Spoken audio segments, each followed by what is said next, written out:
નમસ્કાર, આપ જોઈ રહ્યા છો સ્પાર્ક ટુડે ન્યૂઝ। વડોદરા શહેરના વિવિધ વિસ્તારોમાં આવતા 4 રસ્તા પર ટ્રાફિક સિગ્નલની લાઇટોના થાંભલા લગાવવામાં આવેલ છે।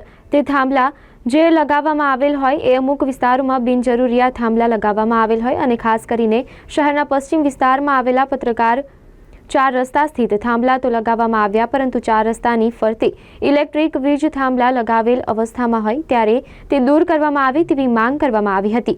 સાથે સાથે રાજવી ટાવરથી તાંદલજા ગામ જતો માર્ગ એક તરફનો માર્ગ હોય તે માર્ગ વચ્ચે ડિવાઈડર મૂકી ડબલ ટ્રેક રોડ બનાવવામાં આવે, ત્યારબાદ સિગ્નલ કાર્યરત કરવામાં આવે તેવી માંગ સ્થાનિક સામાજિક કાર્યકર અને વડોદરા શહેર કોંગ્રેસના મહામંત્રી વસીમ શેખ દ્વારા કરવામાં આવી હતી। મારું કહેવું તો એ જ છે કે જે પણ અધિકારીઓએ પોતાની બુદ્ધિનું પ્રદર્શન કર્યું છે, આ સિગ્નલની તો જરૂરત નથી, તે છતાં પણ સિગ્નલ લગાવ્યા, અમે આવકારીએ છીએ તે વસ્તુને। સાંજ થતાં પત્રકાર 4 રસ્તા પર ટ્રાફિક તમે જોઈ શકો છો, બહુ વધારે ટ્રાફિક થાય છે। સિગ્નલ લગાવ્યા પછી પણ કોઈ ટ્રાફિક પોલીસ કર્મચારીની અહીંયા નિયુક્તિ નથી, તે સ્થળ પર હાજર રહેવા તૈયાર નથી। અને બીજી વસ્તુ એવું કે સિગ્નલ લગાવ્યા પણ અહીંયા ઝીબ્રા ક્રોસિંગ બંને બાજુ લગાવવાનું આ ભૂલી ગયા। ઝીબ્રા ક્રોસિંગ એટલે સ્ટોપ લાઇન કહેવાય। વડોદરા શહેર ટ્રાફિક પોલીસ દ્વારા લોકોને મેમો આપીને લોકોના પૈસા તો લૂંટવામાં આવે છે, ગરીબ લોકોને મેમો પધરાવી દે છે અને પૈસા લે છે, પણ ટ્રાફિક નિયમોનું પાલન પોતે જ કરવાનું ભૂલી ગયા છે। બંને બાજુ રાજવી ટાવરથી આવતા રોડ પર પત્રકાર 4 રસ્તા સુધી ડિવાઈડર નથી।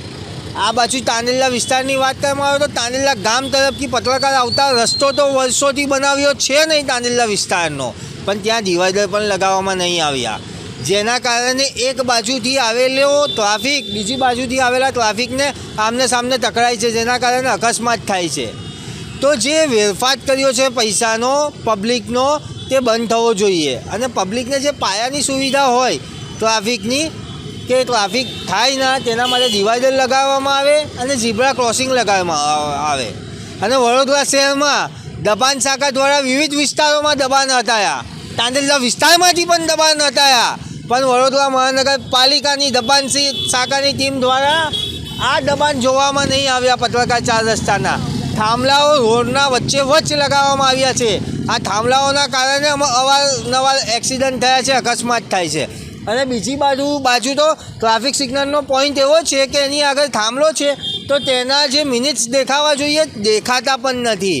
તો મારી માંગણી એ જ છે કે અહીંયા ઝીબ્રા ક્રોસિંગ લગાવવામાં આવે અને ડિવાઈડર લગાવવામાં આવે ને જે પણ નડતરરૂપ થાંભલા હોય એને તાત્કાલિક દૂર કરવામાં આવે। આ ભાઈએ જણાવ્યું ઉપરોક્ત વાક્યમાં તે તદ્દન સાચી વાત હતી। અહીંયા ઝીબ્રા ક્રોસિંગ નથી, જેથી કરીને અગર કોઈ અકસ્માત બી થાય છે તો કયા બેઝિસ પર આજે જે પબ્લિક છે તે કાર્યવાહી કરી શકે। અહીંયા ડબલ રોડ નથી, ડિવાઈડર નથી અને વડોદરાને ગ્રીન સિટી માનવામાં છે, એવરગ્રીન છે। વડોદરા પહેલેથી જ એવરગ્રીન છે। હવે ગ્રીન સિટીને અમે વધારે ગ્રીન કરવા માટે, સ્માર્ટ સિટી બનાવવા માટે અમે પબ્લિક જાતે આવીને સાહેબશ્રીને વિનંતી કરીએ છીએ કે આ કાર્યને જલ્દી પૂરું કરે, ડબલ રોડ કરે। આ તમે જોઈ શકો છો અહીંયા જ બાજુ કે ટ્રાફિકની સમસ્યા સિગ્નલ લગાવ્યા પછી બી થાય છે અને થોડા દિવસ પહેલાં એમ્બ્યુલન્સ પણ અહીંયા ફસાઈ હતી, તેને માણ મુસીબતથી કાઢી હતી અમે। તો આ સિગ્નલ લગાવ્યા પછી બી જો આ સમસ્યા રહેતી હોય તો આ નડતરરૂપ જેટલા થાંભલાઓ છે, જેટલું આ જગ્યાઓ છે તેને ખુલ્લી કરી, મોકળી કરી અને સારા એવા રસ્તા બનાવી અને સ્માર્ટ સિટી બનાવવામાં તેમનું પૂરેપૂરું યોગદાન આપે, એ અમારી અરજી છે સાહેબશ્રીને।